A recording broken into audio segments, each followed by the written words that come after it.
ఇది కేవలం సమాచారంగా మాత్రమే భావించండి. వైద్య నిపుణులను సంప్రదించండి. ఇంటిగ్రేటివ్ అప్రోచ్‌లో డాక్టర్ ప్రత్యూష మోకాళ్ళ నొప్పులు, ఇంకా ఊబకాయంతో వచ్చే అనేక ఇతరత్ర సమస్యలు ఇవన్నీ కూడా మీరు అడ్రెస్ చేస్తారా? డెఫినెట్‌గా అండి.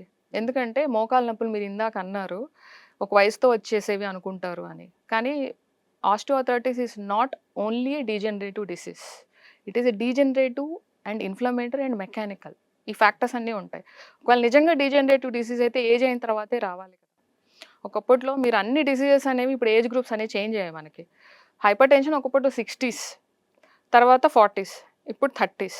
మాకు ఒకప్పుడు ఎండీ జనరల్ మెడిసిన్ నేను చేస్తున్నప్పుడు beyond certain age hyper tension ఉంటే సెకండరీ హైపర్ టెన్షన్‌కి సివియర్‌గా ఎవాల్యుయేట్ చేయాలి. కానీ ఇప్పుడు మేము చూస్తున్నాం వి నీడ్ నాట్ ఎవాల్యుయేట్ నార్మల్‌గా వచ్చే సిస్టమిక్ హైపర్ టెన్షనే ఏజ్ అనేది తగ్గిపోతూ వస్తుందన్నమాట.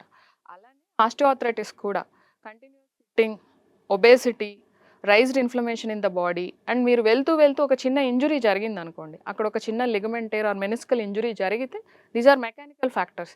అవి మనం అడ్రెస్ చేయకపోతే డైనమిక్స్ అనేవి చేంజ్ అవ్వడం వల్ల సెకండరీ ఆస్టియోఆర్థరైటిస్ కూడా వస్తుంది. So definitely it also comes under interesting and very ఎలా అంటే ఒక వెల్‌నెస్ అనే ఒక కొత్త పారాడైమ్‌లోకి వెళ్తున్న ఫీలింగ్ కలుగుతోంది. మీరు చెప్తున్న అనేక విషయాలు డాక్టర్ ప్రత్యూష.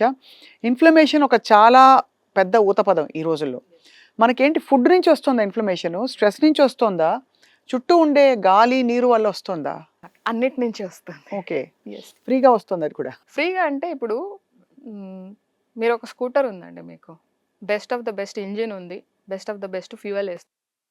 దానికి మీకు తర్వాత మళ్ళీ కొన్ని రోజుల తర్వాత ఫిల్టర్స్ క్లీన్ చేయాలి. చెత్త అనేది అక్యుములేట్ అవ్వట్లేదా? సో ఇన్‌ఫ్లమేషన్‌కి రకరకాల కారణాలు ఉన్నాయంటున్నారు. గాలి, నీరు, మనం తినే ఫుడ్డు అన్నీ కూడా. ఎలాగైతే స్కూటర్‌కి రిపేర్ చేయాలో బాడీలో కూడా డీటాక్స్ జరగాలి అవునండి. From time to time. How do you do it? అంటే ఇప్పుడు నేనున్నాను. ఫస్ట్ ఆఫ్ ఆల్ నాకు ఇన్‌ఫ్లమేషన్ ఉందో లేదో నాకు తెలీదు. పాయింట్ 1. పాయింట్ 2 ఏవో వేగ్ నా రిపోర్ట్స్ బానే ఉన్నాయి. కానీ ఏదో తెలియని ఒక ఇబ్బంది డిస్కంఫర్ట్ ఎప్పుడూ ఉంది. ఉంటుంది. నిద్ర సరిగ్గా పట్టదు. కొంచెం వెయిట్ గెయినింగ్ టెండెన్సీ ఉందనుకోండి. అలాగే తిన్నది సరిగ్గా డైజెస్ట్ అవ్వట్లేదనే feeling. Gut health issues, acid reflux ఉంది. ఎప్పుడు స్లగ్గిష్‌గా ఉంటుంది. I feel stressed all the time. ఇవన్నీ ఏమిటి? సో మీరన్నట్టు ఇన్‌ఫ్లమేషన్ దేని నుంచి వస్తుంది? గాలి, నీరు, ఆహారం, పొల్యూటెంట్స్ అంటే అన్నిటి నుంచి. అన్నిటి నుంచి మనకి ఇన్‌ఫ్లమేషన్ వస్తుంది. నేను చెప్పినట్టు ఒక వెహికల్ మనం రన్ చేస్తున్నప్పుడు దానికైతే ఎలా ఈ చెత్త అనేది ఫిల్టర్స్‌ని మనం పీరియాడికల్‌గా క్లీన్ చేయాల్సి వస్తుందో, అలానే మన బాడీలో జరుగుతున్న కొన్ని లక్షల కొద్దీ రియాక్షన్స్ వల్ల కొన్ని బై ప్రొడక్ట్స్ అనేవి జనరేట్ అవుతూ ఉంటాయి. దానిలో ఒకటి ఫ్రీ రాడికల్స్ అంటాం, ఇన్‌ఫ్లమేటరీ మీడియేటర్స్ అంటాం. వీటి ఇంబాలెన్స్ వల్ల మనకి బాడీ సిస్టమ్ అనేది డిస్టర్బ్ అవుతూ ఉంటుంది. అవును. సెల్యులార్ లెవెల్‌లో చెప్పాలి అంటే డీఎన్ఏ ఎఫెక్ట్ అవ్వచ్చు. సెల్ మెంబ్రేన్‌లో ఉన్న లిపిడ్స్, ప్రోటీన్స్ స్ట్రక్చరల్‌గా ఇవి ఎఫెక్ట్ అవ్వచ్చు.